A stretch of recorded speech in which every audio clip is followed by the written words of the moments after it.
Sandy. You might know us as Wanderers at Heart. We're just hanging out in beautiful Lake Argyll in northern WA.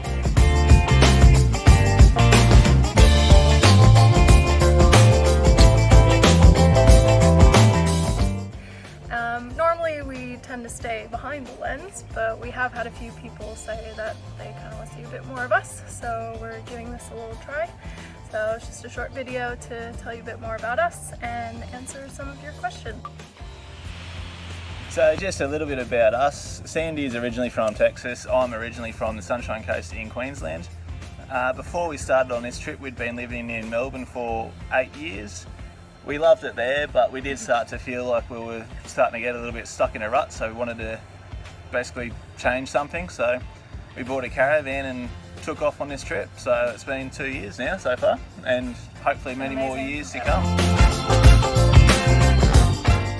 So for the budget for this trip, we kind of just looked through, we pay for everything on credit card pretty much.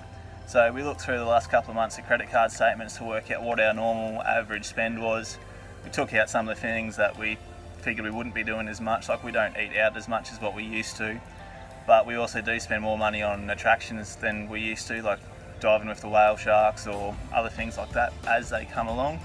Probably the main pillars of any budget for the trip is you got your fuel, your food and your accommodation, and then there's basically a bit of a catch-all for everything else. So if you like, we do have an article on our website that has a bit more detail about how we've done this. We've also got a spreadsheet that I can send you through as well if anyone wants to shoot over their email address, and yeah, that will be the guide that we use as to how we've budgeted for our site for our part of the trip. The other way we've heard it is the 4 F's. So you have food, fuel, fun, and F-ups. So that's another easy way to remember all the different things that you have to budget for. So yeah, as from that there, a lot of the ones that most people don't think about is running maintenance on the cars, blown tyres, and braking stuff. That does happen. So out of the two of us, I've always been more of a planner when it comes to trips, and that definitely goes for this one. So when we first set off, we had kind of the first 2 or 3 months of our trip planned, basically until we got to Alice Springs, and from there we've tried to leave it open. And I have learned to be a bit more open with our plans as we've gone on this trip, because you do find that you really learn a lot more about a place once you're there. You can read all the guidebooks and all the posts and see all the Instagram photos, but you really learn a lot more from people there, and once you're actually there, seeing it for yourself.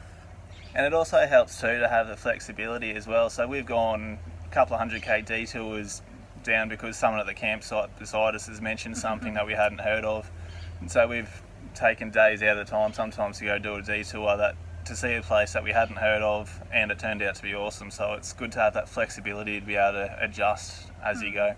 So yeah, if you do have the luxury of time, it is good to account for, you know, those sort of unexpected finds that you'll find along the way. For what favourite winery that we visited, so we've kind of split this one up into 2 parts. Location wise, Dudley Wines on Kangaroo Island had definitely the best views at a winery that we've come across so far. In terms of the wine, we love the Coonawarra region, and probably our favourite one there I think was probably Wynn's Winery, but most of the wines around the Coonawarra we all generally enjoyed pretty much. We definitely have considered doing what we're doing right now in other countries. Thought about New Zealand, Europe, America. Yeah, but right now with international travel being a bit of an issue, yeah, we don't know where we'll go with that one just yet.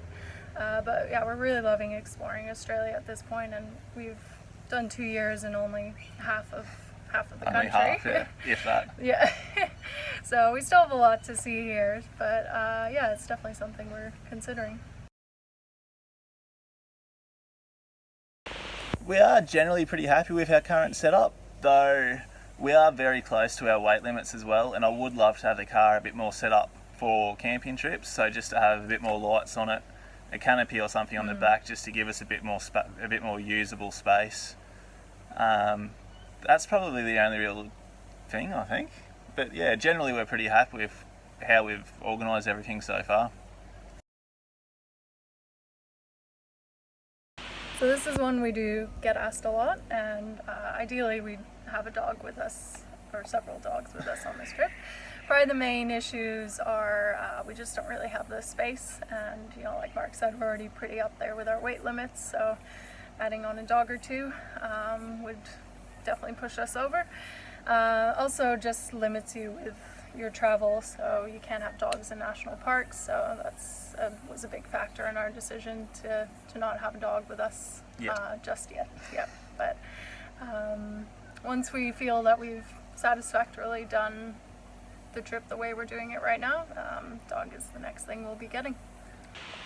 Alright, thanks for watching, guys. Let us know if you have any other questions, or if you want to see more videos like this, or you want us to basically get back on the other side of the camera and not see us at all. Either way, let us know and we'll see what happens.